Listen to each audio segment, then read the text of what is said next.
स्वागत है आपका मेरे YouTube channel Gauri Ganesh TV में। आज हम आपको विष्णु जी की भक्त पोपाबाई की कहानी सुनाएंगे। बहुत समय पहले किसी गांव में पोपाबाई नाम की एक महिला रहा करती थी। वह भगवान विष्णु की अनन्य भक्त थी। वह पूरे दिन पूरे नियम और निष्ठा से उनकी पूजा और सेवा किया करती थी। ऐसा माना जाता है कि पोपाबाई ने अपना संपूर्ण जीवन भगवान विष्णु को अर्पित कर दिया था। पोपाबाई के माता पिता का देहांत बचपन में ही हो गया था, जिसकी वजह से वह अपने भाई और भाभी के साथ रहा करती थी। कुछ समय बाद जब पोपाबाई की उम्र शादी के लायक हो गई, तो उसके भाई को उसकी शादी की चिंता होने लगी।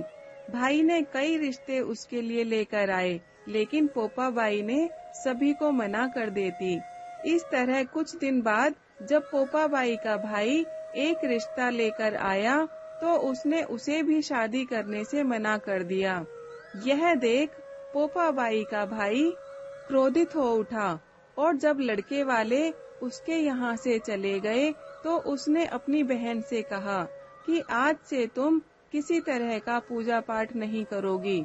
यह सुन पोपाबाई दुखी हो गई और उसने अपने भाई से कहा, भैया, मैं किसी से शादी नहीं करूंगी, क्योंकि मैंने अपना संपूर्ण जीवन भगवान विष्णु को समर्पित कर दिया है और मैं अब आप लोगों के साथ भी नहीं रहना चाहती हूँ। इसीलिए मेरे लिए गांव के बाहर एक झोपड़ी बनवा दो और गांव वालों से कह दो कि वह अपने गाय बछड़े को मेरे यहाँ घास चरने भेज दें। मैं उनका पूरे दिन ध्यान रखूंगी और वे सभी अपने घर का बचा कुचा खाना मुझे दे दें। यह सुनकर भाई ने पोपाबाई को समझाने की बहुत कोशिश की, लेकिन वह नहीं मानी। फिर भाई ने उसके लिए गांव के बाहर एक झोपड़ी बनवा दी और वह वहां जाकर रहने लगी और ज्यादा से ज्यादा समय भगवान विष्णु की पूजा और आराधना में बिताने लगी। कुछ समय बाद एक दिन उस राज्य का राजा शिकार करने उस झोपड़ी के पास में ही स्थित जंगल में आया।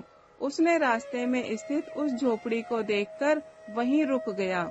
तभी उसका गला सूखने लगा और वह झोपड़ी में पानी पीने पहुंचा।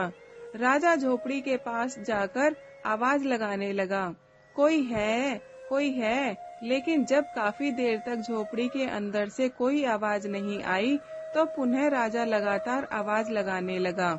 यह सुन कुछ समय बाद अंदर से एक महिला की आवाज आई।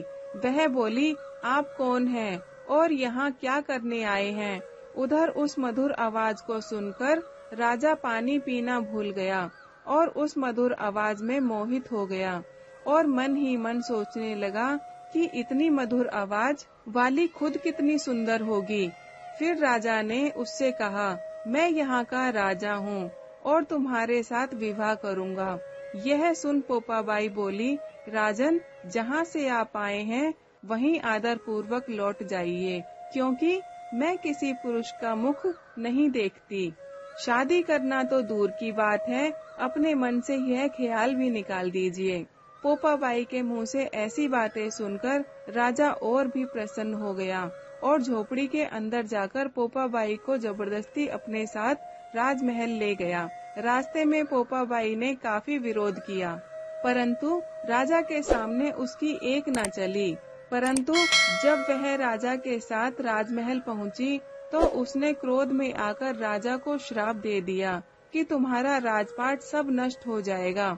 उधर महल में जब यह सारी बात बाकी रानियों को पता चली, तो वे राजा के पास पहुंची और राजा से बोली, स्वामी, आप इस महिला को जहां से लाए हैं वहां शीघ्र ही उसे छोड़ आइए, नहीं तो यह महिला हमारे राज्य के विनाश का कारण बन सकती है। उसके बाद राजा ने रानियों की बात पर काफी सोच विचार करने के बाद यह निश्चय किया कि पोपाबाई को शीघ्र ही उसकी झोपड़ी में छोड़ आएंगे। इसके बाद राजा जब पोपाबाई को वापस उसकी झोपड़ी में छोड़ने जाने लगा, तो रास्ते में एक पाप की नदी आई, जिसमें राजा डूब गया और यह देख पोपाबाई बहुत दुखी थी, क्योंकि एक पराये पुरुष ने उन्हें हाथ लगाया था और उसका अस्तित्व नष्ट करने की कोशिश की थी और उसके बाद पोपाबाई ने वहीं अपनी इच्छा शक्ति से प्राण त्याग दिए। फिर जब पोपाबाई यमलोक पहुंची तो वहां यमराज यानी धर्मराज ने पोपाबाई का बहुत आदर और सत्कार किया और फिर बोले, पोपाबाई, आपको बैकुंठवास तो नहीं मिल सकता क्योंकि आपने विधान के अनुसार नहीं बल्कि अपनी इच्छा शक्ति से प्राण त्यागे हैं, परंतु भगवान विष्णु की आज्ञा से आपको सोने का राज्य दिया जाएगा। तो दोस्तों, यह थी भगवान विष्णु की अनन्य भक्त पोपाबाई की कथा। जय हो भगवान विष्णु जी की। आपको मेरी ये कहानी कैसी लगी कृपया करके कमेंट बॉक्स में जरूर बताएं और मेरे चैनल को लाइक करें, शेयर करें और सब्सक्राइब करके बेल आइकन के बटन को जरूर से प्रेस करें, जिससे मेरी आने वाली हर कहानी आप तक सबसे पहले पहुंच सके। मिलते हैं एक और नई कहानी के साथ। राधे राधे।